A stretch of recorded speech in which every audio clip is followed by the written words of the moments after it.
আসসালামু আলাইকুম, সকলকে শুভ সন্ধ্যা। আমি আজ একটা ভিডিও তৈরি করছি, যেটা আমার নিজের ভয়েস দিয়ে। সর্বপ্রথম এটা আমি বিটিএস নিয়ে একটা ভিডিও তৈরি করতে যারা, যেটা তাদের মানে প্রথম থেকে শুরু করে তাদের জার্নিটা নিয়ে। আসলে বিটিএস একটা সংক্ষিপ্ত রূপ, যার সম্পূর্ণ অর্থটা হলো ব্যাংটাম সোনিয়নদান, যার সংক্ষিপ্ত রূপ হিসেবে আমরা বিটিএসটা জানি।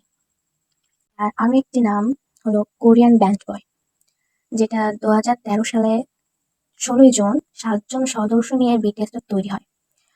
2010 সালে গঠিত হয় আর আত্মপ্রকাশ ঘটে যেটা 2013-তে।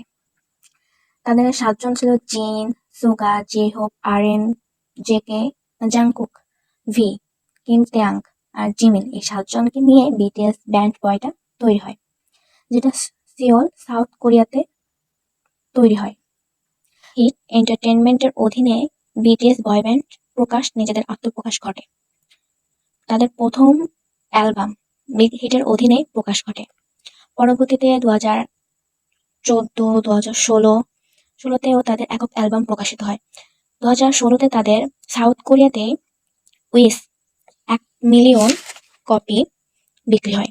2017 সালে তাদের গানগুলো পুরো বিশ্ব বাজারে প্রকাশ হয়। মার্কিন যুক্তরাষ্ট্রে বয়ব্যান্ডের মাইক ড্রপ এর জন্য rating industry association of American থেকে গোল্ড সার্টিফিকেট পায় এবং 2016 সালের 19শে নভেম্বর তারা বছরের সেরা অ্যালবামের পুরস্কার পায়। 2016 ছাড়াও 2020, 21 এই 2 বছর পর পর তারা অ্যালবামের সেরা পুরস্কার পায়। এই সেরা হয়ে ওঠার জার্নিটাও এতটা সহজ ছিল না। পরবর্তীতে আমার এদের বিটিএস 7জন সদস্যর জীবনের কিছু অংশ আমি তুলে ধরবো।